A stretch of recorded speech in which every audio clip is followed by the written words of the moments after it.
کہ کوئی اور نہ ملی، کہ دل روشن ہو جائے تو قبر بھی روشن، قیامت کا دن بھی روشن۔ حضرت جی فرماتے ہیں دل سیاہ ہو تو چمکتی ہوئی آنکھیں فائدہ نہیں دیتی۔ دل اگر سیاہ ہو، کالا ہو، تو چمکتی ہوئی آنکھیں یہ فائدہ نہیں دیتی، دل کو بنانے کی ضرورت ہے۔ یحییٰ ابن معاذ رحمۃ اللہ علیہ ایک عجیب مثال دیتے تھے، فرماتے تھے دل ہنڈیا کی مانند ہے اور زبان چمچے کی مانند ہے، اور چمچہ وہی نکالتا ہے برتن میں سے جو ہنڈیا کے اندر ہوتا ہے، برتن کے اندر ہوتا ہے۔ تو اصل تو دل ہوا، زبان سے تو جو اندر ہے وہ باہر آ رہا ہوتا ہے۔ اس کی ایک مثال، بلکہ ایک واقعہ، حضرت عیسیٰ علیہ السلام جا رہے تھے تو راستے میں کوئی شخص ملا، ان کو برا برا کہنے لگا۔ حضرت عیسیٰ علیہ السلام اسے دعائیں دینے لگے، وہ آپ کو برا کہہ رہے ہیں آپ دعا دے رہے ہیں، وہ برا کہہ رہے ہیں آپ دعا دے رہے ہیں۔ ایک اور بھی شخص تھا، اس نے کہا حضرت یہ کیا معاملہ، آپ اس کے لیے خیر کی دعائیں مانگ رہے ہیں، وہ آپ کے لیے برے الفاظ بول رہا ہے۔ فرمایا کل اناء یترشح بما فیہ، ہر برتن سے وہی نکلتا ہے جو اس کے اندر ہوتا ہے۔ اس کے اندر شر بھرا ہوا ہے تو شر نکل رہا ہے، میرے اندر اللہ نے خیر ڈالی ہوئی ہے تو خیر نکل رہا ہے۔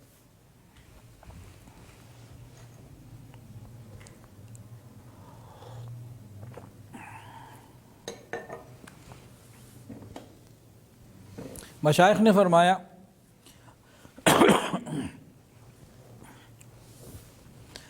نے فرمایا جو اپنے گناہ پر پچھتائے اسے ولی سمجھو، جو اپنے گناہوں کی پرواہ نہ کرے اسے گناہ گار انسان سمجھو، اور جو اپنے گناہوں پر اترائے اسے شیطان سمجھو۔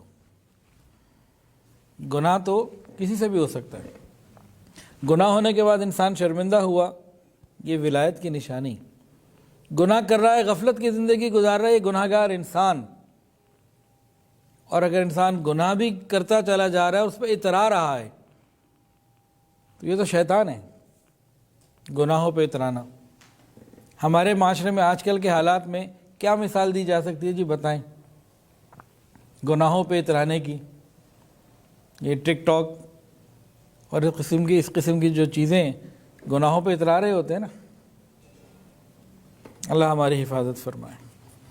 مشائخ نے فرمایا کہ گناہ کو یہ نہ دیکھو کہ چھوٹا ہے کہ بڑا، یہ چھوٹا ہے جی کوئی بات نہیں۔ فرمایا کہ یہ نہ دیکھو کہ گناہ کتنا چھوٹا ہے، بلکہ اللہ رب العزت کی عظمت کو یاد رکھو کہ وہ پروردگار کتنا عظیم ہے، کتنا بڑا ہے۔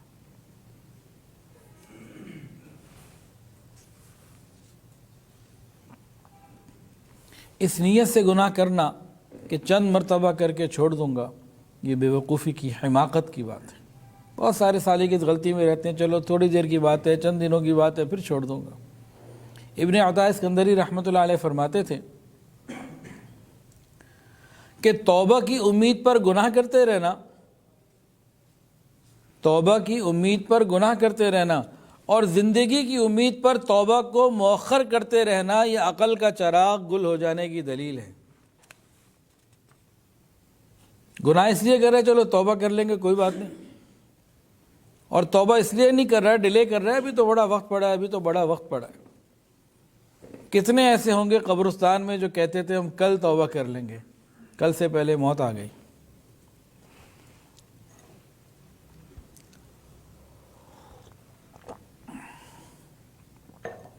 گناہوں کے بارے میں ایک مثال، جس طرح درخت کو اپنے پھل بھاری نہیں لگتے، اسی طرح گناہ گار انسان کو اپنے گناہ بھاری نہیں لگتے۔ ایمان والوں کو گناہ بہت بھاری لگتے ہیں۔ مشائخ نے فرمایا کہ جو لوگ وعظ و نصیحت کا کام کرتے ہیں، لوگوں کو دین کی طرف دعوت دیتے ہیں، دعوت کا کام کرتے ہیں، ان کو دعوت کے رنگ میں 3 کام بھی ضرور کرنے چاہیے۔ فرمایا کہ ان لوگوں کو اللہ تعالیٰ کی نعمتوں کو یاد کرواؤ، لوگوں کو اللہ تعالیٰ کی نعمتیں یاد کروائی جائیں تاکہ وہ اللہ کا شکر ادا کریں۔ لوگوں کو گناہ یاد دلائے جائیں تاکہ وہ توبہ کی طرف متوجہ ہوں، اور لوگوں کو نفس و شیطان کی دشمنی بار بار یاد کروائی جائے تاکہ وہ اس سے بچنے کا اہتمام کریں۔ دین کی دعوت دینے کے لیے نا یہ بڑی پیاری بات مشائخ نے فرمائی کہ 3 کام کیا کرو بھائی. لوگوں کو اللہ تعالیٰ کی نعمت یاد کرواؤ، شکر ادا کریں گے. ان کو گناہ یاد کروانے، لیکن کسی کو عار نہیں دلوانی کہ تم نے یہ کیا، تم نے یہ کیا. گناہوں کا احساس دلوانا تاکہ وہ توبہ کریں. اور نفس اور شیطان کے بارے میں بتانا کہ تمہارے پکے دشمن ہیں، تاکہ ان سے بچنے، دشمن سے بچنے کا انسان فطری طور پر احساس کرتا ہے. تو یہ 3 کام ہمیں کرنے چاہیے. یہ جو انسان کا نفس ہے نا، اس کے بارے میں مشائخ نے فرمایا کہ دیا سلائی کی مانند ہے.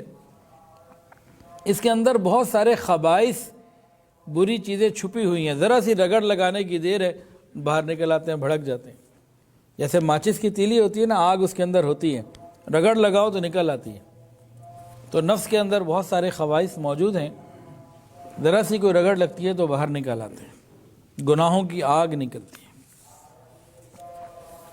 معمولات کی پابندی یہ بہت اہم ہے. اکثر و بیشتر معمولات کی پابندی نہیں کرتے. بیت بڑے شوق سے ہوتے ہیں، اس کے بعد جو 6 معمولات ہیں ان کی پابندی اکثر و بیشتر لوگ نہیں کرتے. بہت تھوڑے لوگ ہیں جو کرتے. معمولات کی پابندی میں فرمایا کہ جس نے معمولات کی پابندی حاصل کر لی اس پر رحمت ہو گئی. فرحت قلب، راحت قلب، اس کی لونڈی ہے، وہ اس کو مل کر رہے گی. کس کو مل کر رہے گی؟ جو معمولات کی پابندی کرتا ہے. مشائخ نے فرمایا کہ شیخ جو ہے روحانی والد کی مانند، اور شیخ کی اہلیہ روحانی والدہ کی مانند ہوتی ہیں. ہم تقوی کے بارے میں بہت کچھ سنتے ہیں. تقوی کیا ہے؟ حضرت جی دامت برکاتہ العالیہ نے تقوی کی بڑی عجیب و غریب تعریف بیان فرمائی. بہت عجیب ڈیفینیشن فرماتے ہیں. تقوی یہ ہے کہ زندگی ایسے گزارو کہ کل قیامت کے دن کوئی گریبان پکڑنے والا نہ ہو. یہ متقی ہے. ہماری زندگی ایسی ہو کہ موت کے وقت کوئی گریبان پکڑنے والا نہ ہو. اللہ ہمیں یہ نعمت عطا فرما دے. اور بعض مشائخ نے فرمایا کہ تقوی یہ ہے کہ دل کی تمناؤں کو، آرزوؤں کو مجسم شکل دے کر اگر کسی تشتری میں رکھ دیا جائے اور اس کو سر بازار سب کے سامنے پھرایا جائے، اور ہمیں کسی تمنا اور آرزو کے اوپر شرمندگی نہ ہو، یہ تقوی ہے. اللہ اکبر کبیرہ. کہ دل میں بھی کسی برائی کی تمنا نہ ہو، ایسی زندگی تقوی.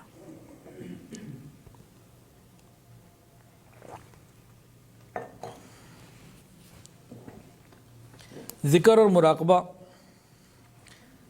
فرمایا کہ سالک کو مراقبے میں ایسے سکون ملتا ہے جیسے بچے کو ماں کی گود میں آ کے ملتا ہے. فرمایا کہ جب انسان کنواں کھودنے لگتا ہے نا تو پہلے کیا نکلتا ہے؟ ریت، بجری، مٹی، کنکر، پتھر. پھر آہستہ آہستہ جا کے پانی نکلنا شروع ہوتا ہے، وہ بھی گندا. پھر اور نیچے کھودتے کھودتے جاتے ہیں. پھر ایک وقت آتا ہے کہ صاف پانی نکل ہی آتا ہے. بالکل اسی طرح مراقبہ ہے.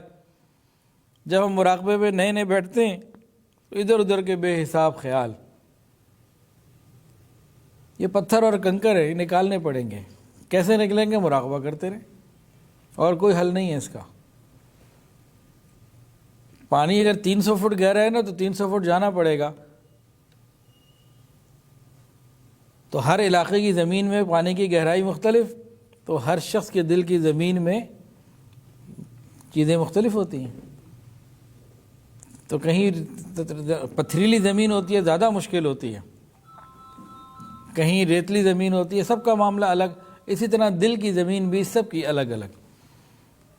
لیکن بہرحال نیچے پانی نکل آتا ہے. انسان لگا رہے، فکر کرتا رہے تو نکلتا ضرور ہے. یہ دل کی دنیا کی زمین بنجر ہو سکتی ہے کسی جگہ پہ، یہ دل کی زمین پروردگار نے بنجر نہیں بنائی. ہم پابندی سے مراقبہ کریں، انشاءاللہ العزیز کیفیات بھی ملیں گی، اللہ رب العزت کا تعلق بھی ملے گا اور راحت بھی ملے گی. اب مسئلہ یہ ہے کہ ہم موبائل پہ تو گھنٹوں لگاتے ہیں. ہم جتنے لوگ یہاں بیٹھے ہیں، یہ لائیو بھی جا رہا ہوگا اگر، تو جو یہاں سامنے ہوں گے، ہمارا اسکرین ٹائم کتنے؟ کبھی غور کیا؟ ہاں جی، بڑے مسکرا رہے ہیں. ہمارا اسکرین ٹائم کسی کا 4 گھنٹے، کسی کا 6، کسی کا 8. اور مراقبے کا ٹائم کتنا ہے؟ ذکر کا ٹائم کتنا ہے؟ تلاوت کا ٹائم کتنا ہے؟ جب سے اسکرین آئی ہے نا، ہمارے دل کی لذتیں اٹھ گئی ہیں. موت کے وقت یہ مراقبے تو کام آئیں گے، قبر میں قیامت کے دن یہ مراقبے کا نور تو کام آئے گا، ذکر کا نور. اسکرین ٹائم تو کام نہیں آئے گا جہاں ہم بے حساب وقت لگا رہے ہیں. ہمیں اس پہ غور کرنے کی ضرورت ہے، ہم کہاں وقت لگا رہے ہیں. پھر جو اچھا وقت گزارتے ہیں نا اللہ کی یاد میں، ان کے بارے میں مشائخ نے لکھا کہ سالک کا حال خوابیدہ شخص کی مانند ہوتا ہے جسے جاگنے پر پتہ لگتا ہے کہ محبوب حقیقی تو اس کے پاس ہی تھا. اللہ دور تو نہیں ہے، شہرک سے زیادہ قریب ہے. لیکن جو ذکر مراقبے میں بیٹھتا ہے تو بہت آسانیاں اللہ عطا فرماتے ہیں. دیکھیں، جو بڑوں سے ملنا ہوتا ہے نا، اس کے لیے کچھ ویٹنگ ٹائم بھی ہوتا ہے. ایسے نہیں کہ بھئی آپ نے ملک کے صدر سے، وزیر اعظم سے، کسی بڑے سے ملنے آپ جائیں گے فوراً ملاقات ہو جائے گی. ایسا نہیں ہوتا، کچھ دیر انتظار کرنا پڑتا ہے. آپ نے اپوائنٹمنٹ بھی لی ہوئی ہونا، تب بھی آپ تھوڑی دیر پہلے بھی جا کے بیٹھ جاتے ہو، کہتے ہیں جی بس آپ کا ٹائم ہونے والا ہے، ذرا ویٹ کیجئے، پھر بلاتے ہیں آپ کو. تو بڑوں سے ملاقات کے لیے ویٹنگ ٹائم کا ایک اصول بنا ہوا ہے پریکٹیکلی. یہ مراقبہ کیا ہے؟ یہ اللہ رب العزت سے ملاقات کا ویٹنگ ٹائم ہے. جس نے دنیا میں اس ویٹنگ ٹائم کو گزار لیا تو یہ موت کے ساتھ ہی انشاءاللہ ملاقات کر لے گا. ہمیں اس پہ فکر کرنے کی ضرورت ہے. ہم اعمال بھی کرتے رہیں، دعائیں بھی مانگتے رہیں. ایک دعا تو ضرور مانگیں. ابھی میں بھی مانگتا ہوں، آپ سب آمین بھی کہہ دیں اور مانگ بھی لیں. قیامت کے دن کام آئے گی. اب یہاں سردی ہے، اندھیرا ہے نا باہر، یہاں تو چلو روشنی چل رہی ہے، لیکن ویسے تو اندھیرا ہے نا اس وقت زمین کے اوپر. انشاءاللہ یہ قیامت کے اندھیرے میں یہ دعا ہمارے لیے نور کا ذریعہ بنے گی. ہم اللہ سے مانگا کریں، یا اللہ ہمیں ایسا بنا دیجئے کہ آپ کو پسند آ جائیں. آمین. یا اللہ ہمیں ایسا بنا دیجئے کہ آپ کو پسند آ جائیں. آمین. ہم یہ بار بار مانگتے رہا کریں. کیا ہوگا؟ سمجھیے قیامت کا دن آ گیا، ہم اتنے نیک نہ بن سکے جو ہونا چاہیے تھا. پوچھ لیا گیا تمہیں اتنی نعمتیں دی تھی، نیک کیوں نہیں بنے؟ یا اللہ مانگتے بھی تو تھے نا، ہمیں ایسا بنا دیجئے کہ آپ کو پسند آ جائیں. پھر نفس و شیطان بہکا لیتے، ادھر ادھر ہو جاتے. تو انشاءاللہ یہ ہماری مانگی ہوئی دعا قیامت کے دن ہمیں ہی نفع دے گی. دل سے نکلنی چاہیے، ہمارے خالی وہ طوطے کی طرح نہیں رٹنی، کہ دل کی کیفیت کے ساتھ اللہ ہمیں ایسا بنا دیجئے کہ آپ کو پسند آ جائے. اللہ ہمیں ایسا بنا دیجئے کہ آپ کو پسند آ جائے. تو انشاءاللہ یہ دعا کام آئے گی.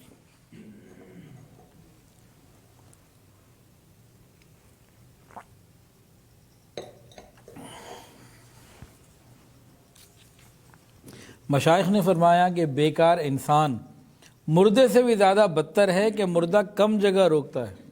بس قبر والی جگہ لے گا نا، اس کو تو پورا بیڈ روم چاہیے ہوتا ہے. تو ہم اپنے آپ کو کارآمد بنانے کی فکر کریں. ایک اور کام بھی سمجھنے کی ضرورت ہے، آج ہم اس میں بہت غلطی کرتے ہیں.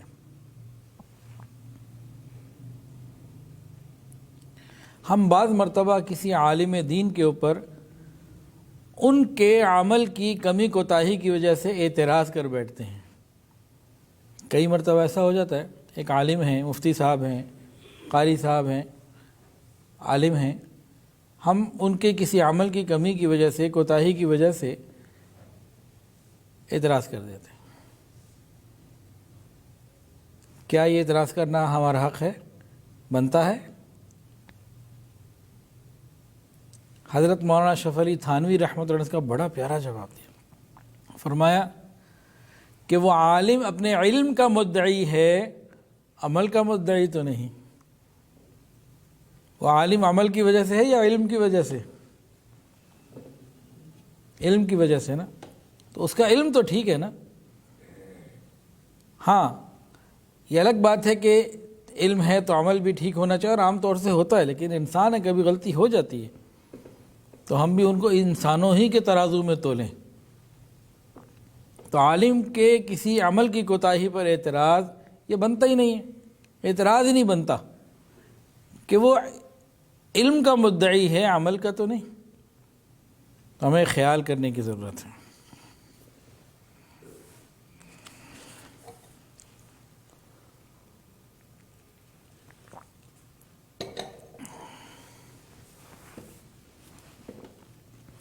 جہاں دو طرفہ محبت ہوتی ہے نا، وہاں کے معاملے بڑے عجیب ہوتے ہیں۔ انسان کو کسی سے محبت ہو، اب یہ محبت کی وجہ سے اس کو کوئی چیز ہدیہ پیش کر بھی رہا ہے نا، تو کیا کہتا ہے، یہ حقیر سا نذرانہ میری طرف سے قبول کر لیجیے۔ اپنی ہی دی ہوئی چیز کو، چاہے وہ قیمتی ہو، اس کو کہتا ہے بڑی حقیر سی ہے، مہربانی کر لیجیے، قبول کر لیجیے۔ اور وہ اگر کوئی چیز لا کے دے، چاہے کھجور کا ٹکڑا ہی لا کے دے دے، ہم سے محبت کی وجہ سے بڑا مقام اور درجہ دے رہے ہوتے ہیں، آپ نے بڑی مہربانی کی، بڑا احسان کیا۔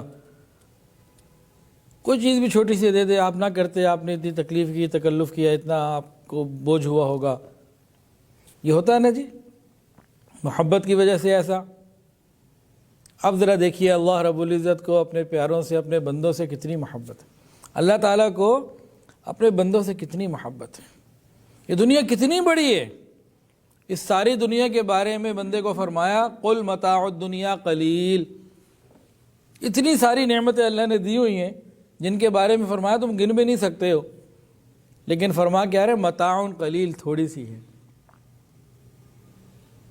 اور یہ بندہ جب اللہ کا ذکر کرتا ہے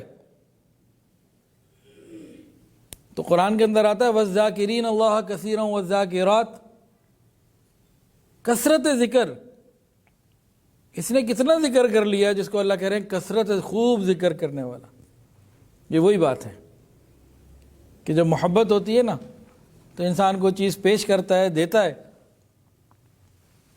تو سمجھتا ہے میں نے تھوڑا دیا، اور جب دوسری طرف کی بات آتی ہے تو وہ دوسرے کی چیز کو بڑا سمجھ رہا ہوتا ہے۔ تو بالکل ایسی ہی بات ہے کہ اللہ رب العزت نے دنیا کی کتنی نعمتیں دی، فرمائے تھوڑی سی ہے، آؤ میرے پاس جنت میں تمہیں بڑی نعمتیں بھی دیں گے۔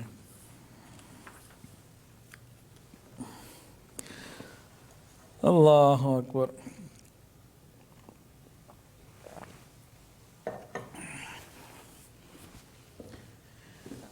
اچھا جی، اللہ رب العزت کی عبادت کیوں کرنی چاہیے؟ اللہ تعالیٰ کی محبت کی وجہ سے کرنی چاہیے، یا اس لیے کرنی چاہیے کہ اللہ تعالیٰ نے جنت بنائی ہے، یا اس لیے کرنی چاہیے کہ اللہ نے جہنم بنائی ہے؟ کیوں کرنی چاہیے؟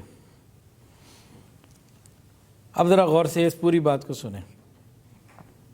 غالباً انجیل کے اندر یہ بات لکھی ہوئی ہے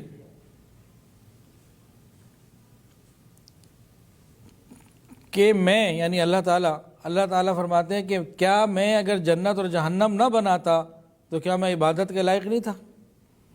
جنت اور جہنم ہوں یا نہ ہوں، عبادت کے لائق پھر بھی وہی ہے۔ ایک مرتبہ رابعہ بصریہ ایک حال آیا، ایک ہاتھ میں پانی لیا، ایک میں آگ لی۔ بھئی کدھر؟ کہا پانی سے میں جہنم کو بجھاؤں گی اور آگ سے جنت کو آگ لگا دوں گی۔ کہ لوگ جنت کی طلب میں عبادت کرتے ہیں، جہنم کے خوف سے عبادت کرتے ہیں، گناہوں سے بچتے ہیں، تو اللہ کے لیے نہیں کرتے۔ یہ ان کا جذبہ غلبہ حال کی بات ہے، ورنہ جنت مانگنا یہ خود حکم ہے، جہنم سے پناہ مانگنا یہ حکم ہے، یہ مطلوب ہے۔ وہ ایک اللہ والے کے غلبہ حال کی بات ہے۔ اب اسی حال کو کسی نے کیا عجیب بات فرمائی کہ جی ہم کسی دن تلاوت کر رہے ہیں، نماز پڑھ رہے ہیں، مراقبہ کر رہے ہیں، اور کہیں سے کوئی ایسی آواز آ جائے انک من اہل الجنہ، تم تو اہل جنت میں سے ہو، تو فرمایا کہ عبادت کرتے رہنا۔ اور اگر کسی دن ذکر عبادت کے دوران ایسی کوئی آواز آ جائے انک من اہل النار، تم تو جہنم والوں میں سے ہو گئے، اور پھر فرمایا کہ پھر بھی عبادت کرتے رہنا، کہ ہم نے عبادت کرنی ہے پروردگار کے لیے۔ ہاں، عبادت کرنے والوں کو اللہ اپنی رحمت سے جنت عطا فرماتے ہیں اور جہنم سے بچا لیتے ہیں، یہ اللہ کا انعام ہے۔ جیسے دیوار کے اوپر اگر ہم کھڑکی بناتے ہیں، روشن دان بناتے ہیں، تو اگر ہم یہ نیت کریں گے یہاں سے روشنی اور ہوا آئے گی تو یہ اس کا اپنا درجہ ہے، اور اگر یہ نیت کر لیں کہ یہاں سے اذان کی آواز آئے گی تو روشنی ہوا تو خود بخود ہی آ جائے گی، اس نے تو آنا ہی ہے، اس نے کدھر جانا ہے؟ اگر روشن دان کھلا ہوا تو دونوں چیزیں آئیں گی۔ تو بالکل اسی طرح عبادت کرنی ہے اللہ کی محبت میں، اللہ کے لیے، یہ اس کا معاملہ کچھ اور ہے۔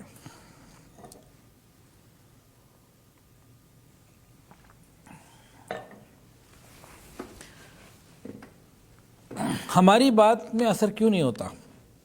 ہم وعظ و نصیحت کرتے ہیں، ایک دوسرے کو اللہ اور اس کے نبی کی بات بتاتے ہیں، خوف خدا دلاتے ہیں، کیوں اثر نہیں ہوتا؟ اس کی وجہ بھی سمجھ لیجئے۔ دیکھیں، اگر ہماری بات پہ اثر نہیں ہے نا، تو اس کی مثال کیسے ہے؟ ایک عام آدمی سڑک پہ جا رہا تھا، راستے میں اس کو پولیس والا نظر آیا، اس نے کہا یو آر ڈسمسڈ، میں تمہیں برطرف کرتا ہوں، چلے جاؤ یہاں سے۔ کیا اس کے کہنے سے پولیس والا ڈسمس ہو جائے گا؟ الٹا اس کی گردن پکڑے گا، تم کون ہوتے ہو مجھے یہ کہنے والے؟ ابھی یہ دونوں کھڑے ہوئے، اتنی دیر میں ایک بڑا کوئی آفیسر وہاں سے گزرا، کوئی وزیر وہاں سے گزرا، اس نے اسی کو کہا یو آر ڈسمسڈ، تم معطل کر دیے گئے۔ اب ہوگا کہ نہیں ہوگا؟ مسئلہ کیا ہوا؟ بات میں اثر پیدا کرنے کے لیے مقام بنانے کی ضرورت ہے۔ تو ہماری باتوں میں اثر نہیں اگر ہے تو ہم اللہ کے ہاں اپنا مقام بنائیں۔ جب ہمارا مقام عند اللہ بن جائے گا پھر اسی زبان میں تاثیر بھی آ جائے گی۔ تو جن کا مقام اللہ کے ہاں زیادہ ہوتا ہے ان کی باتوں میں تاثیر بھی خود بخود زیادہ ہوتے ہیں۔ سالکین طریقت کے لیے ایک اور بہت اہم بات، طریقت کے راستے پہ چلنا ہے، قرب الہی کی منازل کو پانا ہے، تو پھر عاجزی اور انکساری کی لاٹھی یہ زندگی بھر اپنے ساتھ رکھنی ہے، اس کے سہارے کو نہیں چھوڑنا۔ طریقت کا راستہ، قرب الہی کا راستہ، اس کے لیے ایک عصا یا لاٹھی کی ضرورت ہے، اور وہ ہے عاجزی اور انکساری کی۔ آج ہمارے اندر یہ نہیں ہے۔ جو سالکین ہوتے تھے پہلے، ان کا ایک واقعہ ذرا سن لیجئے، بڑی عجیب بات ہے۔ ایک شخص تھا، کوئی بیمار یا پریشان حال تھا، تو کہیں کھڑا ہوا تو اس نے دیکھا سامنے سے کچھ لوگ آ رہے ہیں، چہرے سے بڑے اچھے، چمکدار، روشن چہرے اور پگڑی پہنی ہوئی، سفید لباس۔ میں کہا چلو میں ان سے دعا کراتا ہوں۔ تو جو 4-5 لوگ تھے وہ، تو سب سے پہلا جو آگے ان کو ملا، انہوں نے کہا حضرت میرے لیے دعا کر دیں۔ جو بڑے تو پیچھے آ رہے ہیں، آگے چلے گئے۔ اب جو دوسرے میں، انہوں نے کہا یہ تو بڑے ہوں گے نا، بندہ کہہ کے گیا کہ حضرت میرے لیے دعا کر دیں، آپ تو بڑے ہیں۔ کہ نہیں، بڑا تو پیچھے آ رہے ہیں، بڑے تو پیچھے آ رہے ہیں، دعا ان سے کرانا۔ وہ بھی آگے چلے گئے۔ پھر تیسرے صاحب آئے، میں کہا یہ تو واقعی بڑے ہوں گے، 2 بندوں نے کہہ دیا۔ میں نے کہا حضرت میرے لیے دعا کریں، بڑا پریشان ہوں۔ کبھی دعائیں بڑے سے کروایا کرو، بڑے پیچھے آ رہے ہیں۔ اب پیچھے دیکھا تو آخری بندہ تھا۔ انہوں نے کہا بھائی یہ تو سب سے بڑا ہے نا، اب اس کے تو چاہے پاؤں پکڑنے پڑے دعا کرانی ہے۔ اب وہ آئے کہ حضرت میرے لیے دعا کر دیں، بڑا پریشان ہوں، تکلیفیں ہیں۔ آپ تو سب سے بڑے ہیں، آپ دعا کریں۔ انہوں نے کہا بڑے تو آگے چلے گئے، بڑے تو وہ جا رہے ہیں۔ عاجزی اور انکساری یہ انسان کو اوپر لے جاتی ہے۔ انسان کا ماتھا نا یہ بڑی قیمتی چیز ہے، لیکن یہ جب سب سے زیادہ نیچے والی زمین پہ جا کے ٹکتا ہے نا تو اللہ بلندی عطا فرماتے ہیں۔ سجدہ کر اور قریب ہو جا، عاجزی سے انسان کو بلندی ملتی ہے۔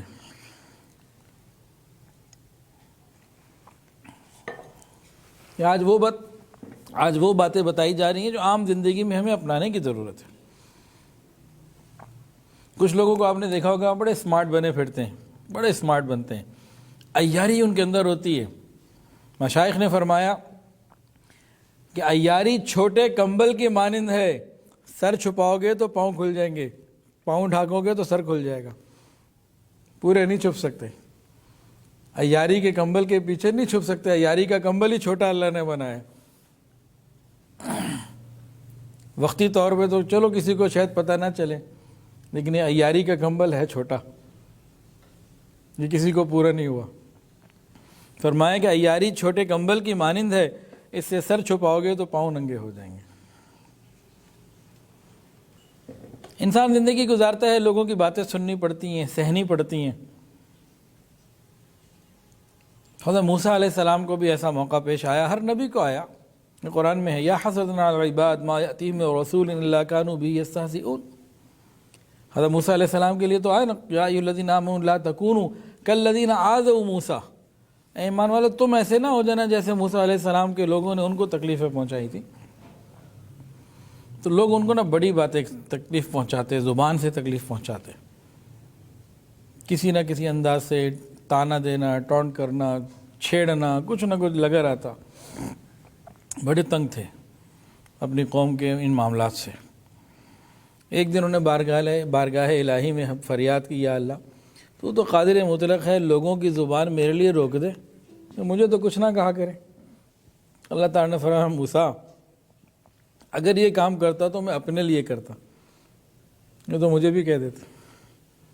تو لوگوں کی زبان نہیں رکتی، ہم کوشش کر کے اپنی زبان روکے اور اللہ سے مانگتے رہیں، اللہ کی طرف لگے رہیں کہ راستہ ہم نے ایسا چنا ہے، اس میں ہم اللہ کی محبت چاہتے ہیں، تو محبت الہی کے لیے بھئی کچھ تو پھر قربان ہونا ہو، کچھ تو پھر کرنا پڑے گا۔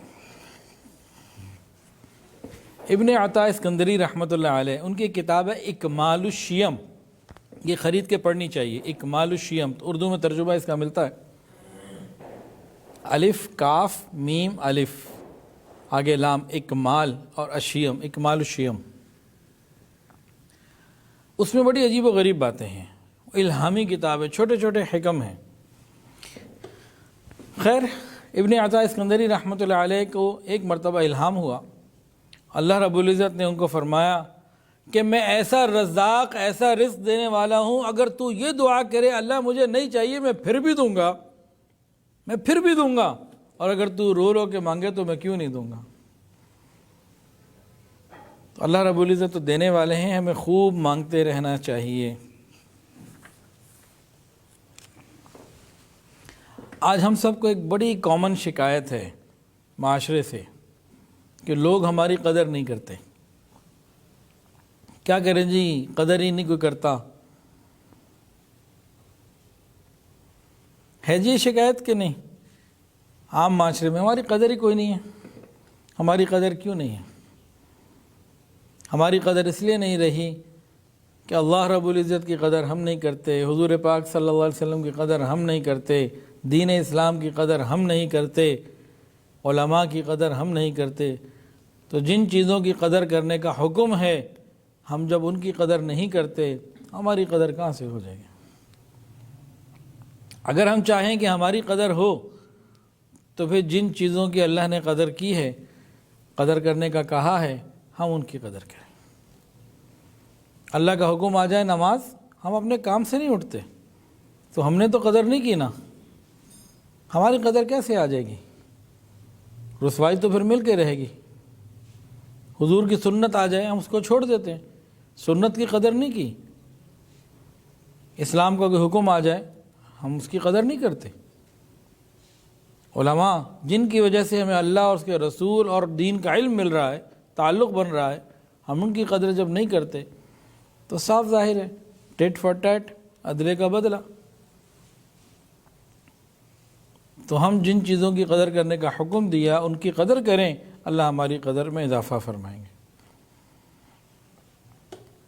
مشائخ نے فرمایا کہ دیکھو، اگر تم اپنی قدر پروردگار کے نزدیک چیک کرنا چاہتے ہو کہ کتنی ہے اور ہے کہ نہیں ہے، تو کیسے چیک کریں؟ بھئی ہماری قدر اللہ کے ہاں ہے کہ نہیں، کیسے چیک کریں؟ کون سا ایسا پیرامیٹر ہے کہ پتہ لگ جائے؟ فرمایا اگر تم یہ چاہو کہ تمہاری اللہ تعالیٰ کے نزدیک قدر کیسی ہے، کتنی ہے، تو یہ غور کر لو اللہ تعالیٰ نے تمہیں کس کام میں لگا رکھا ہے، بس پتہ لگ جائے گا دن رات کہاں گزر رہے ہیں۔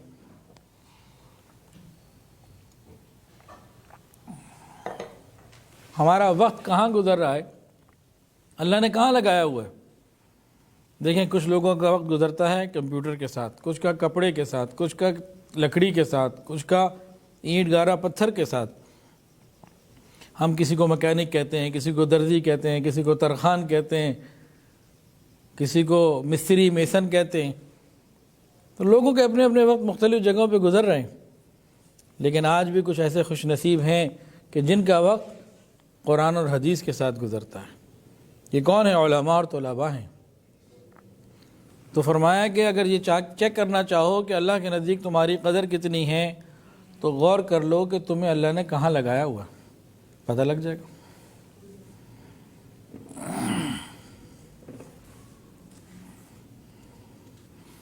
ایک عجیب بات لکھی ہے کتابوں میں، فرمایا دوست جس نے تیری تعریف کی اس نے در حقیقت اللہ رب العزت کی ستاری کی تعریف کی۔ بہت عجیب بات ہے۔ اے دوست جس نے تیری تعریف کی اس نے در حقیقت اللہ رب العزت کی ستاری کی تعریف کی۔ کوئی میری تعریف کرے تو کیا مطلب ہے؟ کہ اللہ کی ستاری کی تعریف ہو رہی ہے۔ اگر اللہ میرے عیبوں کو کھول دے تو پھر تعریف تو کوئی نہ کرے۔ اگر عیبوں کے اندر بدبو آنے لگے، جیسے انسان جھوٹ بولتا ہے نا تو منہ سے بدبو نکلتی ہے، فرشتے 1 میل دور چلے جاتے ہیں۔ اگر ہمارے بولنے والے جھوٹ سے، بہانوں سے، اور یہ جو ہمارا سارا غلط باتیں جو ہیں ان میں بدبو لوگوں کو آنے لگے تو کون ہماری تعریف کرے، کون پاس بٹھائے؟ تو فرمایا اے دوست جس نے تیری تعریف کی، تیری تعظیم کی، تجھے عزت دی، یہ سب کچھ اصل کے اندر پروردگار کی ستاری کی تعریف ہے کہ وہ ستار ہے۔ اللہ تعالیٰ دنیا میں بھی ہماری ستاری فرمائے اور آخرت میں بھی ہماری ستاری فرمائے۔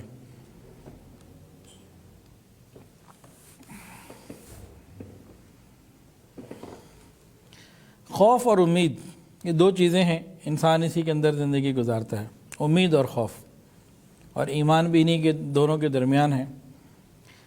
فرمایا کہ اگر تم یہ چاہو کہ امید کا دروازہ تمہارے لیے کھول دیا جائے، پھر اللہ رب العزت کے احسانات کو یاد کرنا کہ اس نے تمہیں کتنی نعمتیں دی ہوئی ہیں، امید کا دروازہ کھل جائے گا۔ فرمایا کہ اگر تمہارا دل یہ کرے کہ امید کا دروازہ تمہارے لیے کھول دیا جائے، پھر اللہ رب العزت کے ان احسانات کو یاد کرنا جو تمہارے اوپر آلریڈی ہیں۔ اور فرمایا اگر تم چاہو کہ تمہارے اوپر خوف کا دروازہ کھول دیا جائے، پھر اپنے گناہوں کو، حرکتوں کو، اپنے کرتوتوں کو اور اللہ کے سامنے اپنی بے ادبی اور نافرمانیوں کو یاد کرنا، خوف کا دروازہ کھل جائے گا۔ تو ہر طرح کی کیفیات چاہیے ہوتی ہے نا۔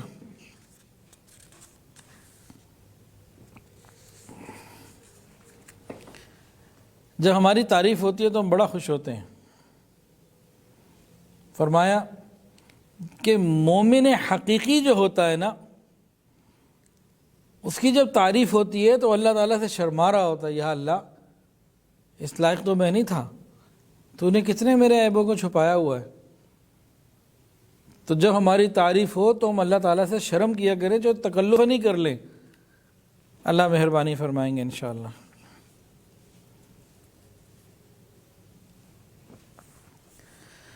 اللہ اکبر۔ بڑوں کی باتیں بڑی عجیب ہوتی ہیں۔ یہ سب میں آپ کو مشائخ کی باتیں، چھوٹے چھوٹے پوائنٹس بتا رہا ہوں۔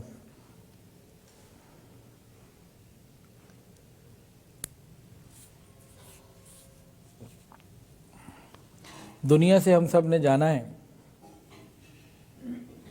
اللہ تعالیٰ عافیت کے ساتھ لے جائے۔ حضرت جی کی بڑی ہمشیرہ کا انتقال ہوا 2 دن پہلے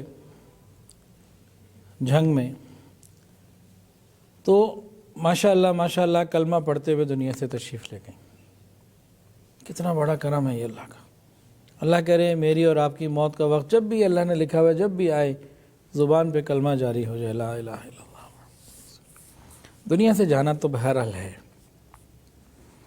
انسان کو اللہ نے موت کی نصیحت بھی کی کہ بھی تیاری کر لو۔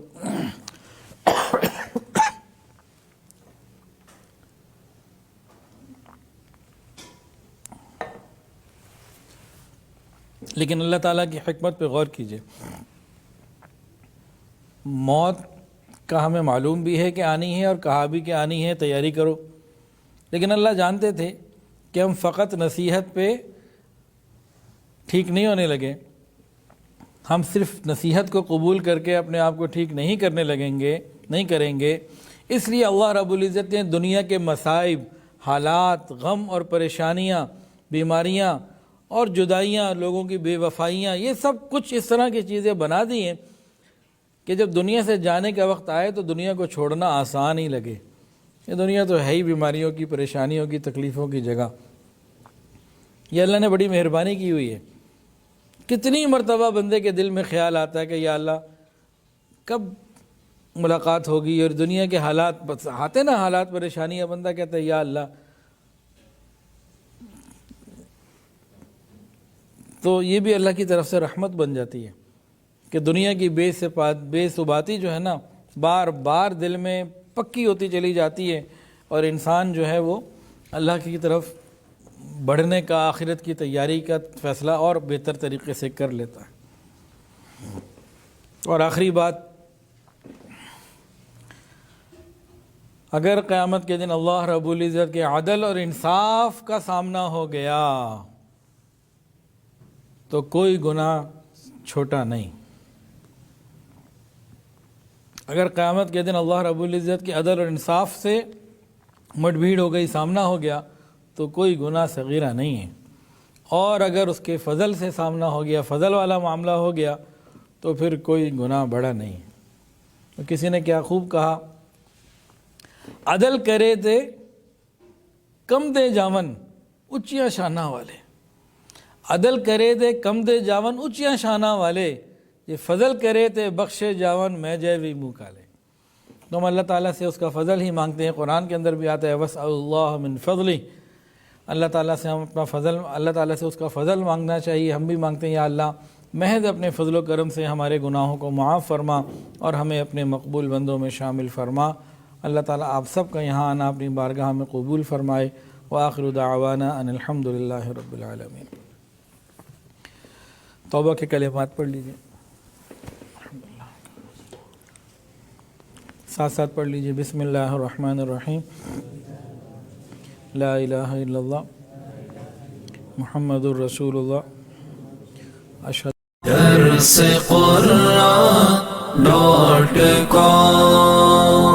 www.darsequran.com